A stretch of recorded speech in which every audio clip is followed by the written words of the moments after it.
9ই August কিন্তু আরেকটি দিনের জন্য, আরেকটি কারণের জন্য আমাদের মনে ইতিহাসে থাকে, শুধু অ্যাটম বোমের জন্য নয়।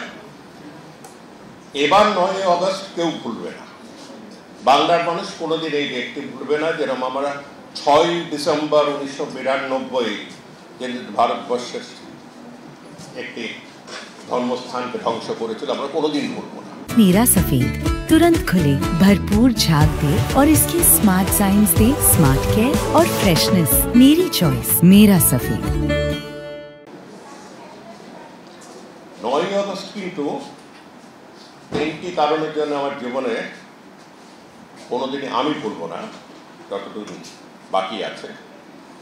এক হলো সেই দিন পার্লামেন্টে, সংসদে বিশাল উত্তেজনা হয়েছিল।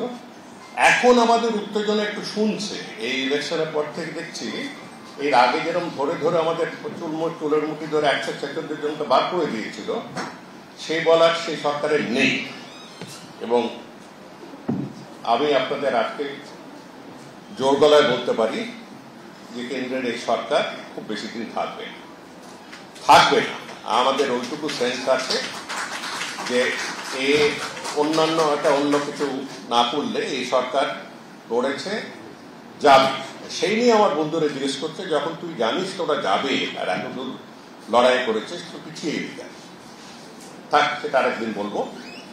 9ই আগস্ট কিন্তু গান্ধীজির ডাকা দিন, যেদিন উনি ভারত ছাড়ো আন্দোলন ডেকেছিলেন, এবং আমরা হাত ছুড়ে বলেও ছিলাম, আর একটু ব্যঙ্গ করে বলেছিলাম সংসদে। ব্যঙ্গটা এই জন্যই যে আজকে যারা রাজ করছেন তারা কিন্তু 9ই আগস্টের ভারত ছাড়ো আন্দোলনের বিরোধিতা করেছে। তারা অনেক কিছুরই বিরোধিতা করেছিলেন, তার মধ্যে একটি বিরোধিতা করেছিলেন।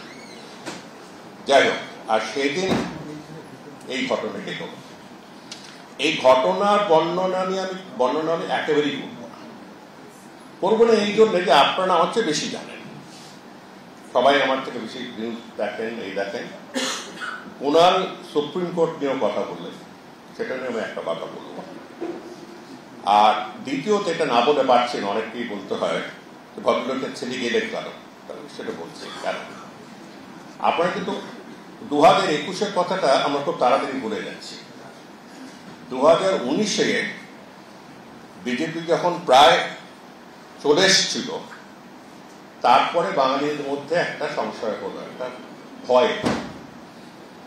আর 2021-এ সারা বাংলা প্রায় ঐক্যবদ্ধ হয়ে ওই ভদ্রমহিলাকে ভোট দিয়েছে, এই পার্টিকে ভোট দিয়েছে। নাহলে এতখানি পেত না, তাড়াতে পারত না। আর সেটা হলো সাম্প্রদায়িক শক্তিকে রুখবার জন্য। আমি এই ব্যাপারে কিন্তু কোন রকমের কোনো কম্প্রোমাইজ করতে রাজি নই। শুধু একটা বিষয়, যে ভারতবর্ষে যে কোনো রাজনৈতিক দলের সাথে আমি সমঝোতা করতে রাজি আছি, কথা বলতে রাজি আছি, কিন্তু সাম্প্রদায়িক সাথে নয়। যে ভারতবর্ষ আমার বাবার ঠাকুরদাদা দিয়ে গেছে, সেই ভারতবর্ষকে যারা ধ্বংস করছে তাদের সাথে কোনো রকমের আমাদের। আর বাকি সব ধর্মনিরপেক্ষ দল, গণতান্ত্রিক দল, প্রগতিশীল দলের সাথে আবার কারোর সাথে কোনো বিরোধ নেই। যাই হোক, তখন আর কোনো উপায় ছিল না, আর কোনো ভারতবর্ষে কোনো দলও ছিল না। আমাকে যখন ভদ্রমহিলা ফোন করে বললেন যে আপনি বাংলার জিনিসগুলো তুলে ধরুন, আমি তুলে ধরতে করেছি আমার নিজের মতে, আমি যতখানি পেরেছি করেছি। কিন্তু তারপর থেকেই দেখতে পারলাম, তারপরের বছরই পার্থ চ্যাটার্জির ঘটনা, তার বান্ধবী, তার টাকা, সেই টাকা বোধ এখন ডিমনিটাইজ হয়ে গেছে, লাল লাল টাকাগুলো নিয়ে কি করবে কে জানে। লাল টাকা তো আর চলে না এখন। ওই চাকরির সময় আমাদের আগেকার দিনে চাকরির সাথে যেমন রকমের টাকা দিত, সেরকম টাকাগুলোই চলছে আজকে দেখছি।